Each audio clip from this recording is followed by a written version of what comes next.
रडला जातो. कितीही पाषाण हृदयी बाप असू द्या, पण आपली मुलगी वाट लावताना तो रडल्याशिवाय राहणार नाही.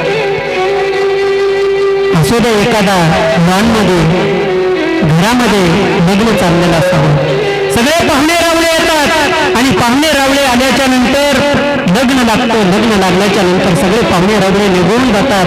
निघून गेल्याच्या नंतर प्रसंग येतो माझी मुलगी वाट लागण्याचा. तिथला असणारा बँडवाला संगीत वाजवतो, संगीत वाजायला लागतं. त्याबरोबर ती असणाऱ्या हौसा काकू म्हणते, अगं ऐकलं का, त्या असणाऱ्या कारभारीची मुलगी निघाली व निघाली व निघाली व चल ना. प्रत्येक ठिकाणी माणसाला आमंत्रण द्यावं लागतं. माणूस मेला तरी आमंत्रण द्यावं लागतं, माणूस जन्मला तरी आमंत्रण द्यावं लागतं आणि कोणतंही कार्य असलं तरी आमंत्रण द्यावं लागतं. पण एक प्रसंग असा आहे की तिथं कोणालाही बोलवावं लागत नाही. आणि तो प्रसंग म्हणजे काय असेल तर तो प्रसंग आहे माझी मुलगी वाट लावण्याचा. तिथला बँडवाला संगीत वाजवतो, जाते सासरे लेख एक नीती एक दिली तर क्या घरी, जाते सासरे. आणि तो त्या मुलीला जवळ घेतो आणि सांगतो, ताई रासूल घेवरे मुलगी माझी माहेरी, लग्न झालं पाहिला पराया घरी, जात मुलाचे घरी राहण्या तुझ्या घरी, लग्न झालं पाहिला पराया घरी. मुलगी ज्यावेळेस घर सोडून जाते ना त्यावेळेस ती फक्त आणि फक्त आपल्या बापाचीच काळजी वाहते, म्हणून ती रडत असते. आईच्या गळ्यात पडते, आईला सांगते, आई चालले बाई मी आता, पण जाता जाता माझ्या असणाऱ्या बापाची काळजी घे. बापाला वेळेवर गोळ्या दे, वेळेवर ती टायमाला जेवण दे.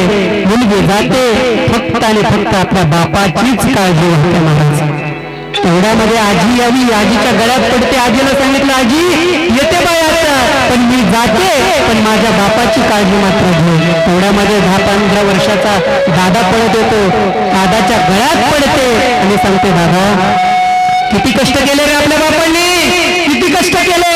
अरे थंडी आपल्याला बापाला वाजायची, स्वेटर आपल्याला राहायची, चप्पल आपल्याला राहायची, बापाच्या पायात काही नव्हतं. एवढं काबाड कष्ट, हाडाची काढ, रक्ताचं पाणी केलं, दिवसाचा रात्र केली, एवढं कष्ट करून आपल्याला वाढवलं, घडवलं, ज्ञानाचं मृत पाजलं. पण हात जोडून तुला विनंती आहे, आपल्या असणाऱ्या बापाचे मान समाजामध्ये कधीच खाली नाही झाली पाहिजे. एवढ्या पद्धतीने तो जीवन जग आणि मरेपर्यंत त्यांचे असणारे मान समाजामध्ये कधीच झुकले नाही पाहिजे, याची काळजी मात्र तो मुलाला संदेश देते. आईच्या गळ्यात पडते आणि मुलीला शेवटी तिचा बाप आठवतो आणि ते सांगते, आई अगं बाबा कुठे का, आई बाबा. त्यावेळेस ती आई सांगते, ताई तो तिकडे पत्तरवाळ्या उचलतो, तुझा बाप सकाळपासून एका चहाच्या कपावरती सकाळपासून जेवला नाही, नाश्ता केला नाही, जा भेट केला. आणि ती असणारी मुलगी धावत पळत येते आणि त्या बापाला बिलगून धाड नोकरून हंबरडा फोडते. आणि तो बाप देखील पहाडाच्या छातीचा असणारा बाप, कणखर ताट मानेने जगणारा बाप, त्या मुलीला पाहिल्याच्या नंतर त्या असणाऱ्या मुलीला धाड नोकरून घट्ट आवळून रडतो. का रडतो? फक्त आणि फक्त आणि त्या मुलीपाशी हात जोडतो आणि सांगतो, बाई सगळं दिलं, कपाट दिलाय, दिवाण दिलाय, शोकेस दिलाय, सगळ्या गोष्टी केल्या. अगं ताई घर विकलंय, बाई काय घर विकलंय आणि सगळ्या गोष्टी मी तुला दिल्या.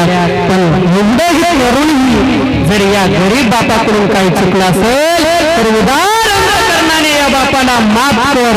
आणि शेवटी तुला एकच विनंती करतो, जोपर्यंत मी जिवंत आहे ना, जोपर्यंत मी जिवंत आहे तोपर्यंत सासरवरून एकही तक्रार माझ्याकडे आणू नको. एवढा सांगणारा बाप असतो महाराज. फक्त बाप आपल्याला कळतो रागीट आहे, तापट आहे, पण त्याच्या पाठीमाग पण बापाच्या अंतकरणात मुलाविषयी तळमळ असते. आई मुलाला उचलून घेते, आई मुलाला कडेवरती उचलून घेते.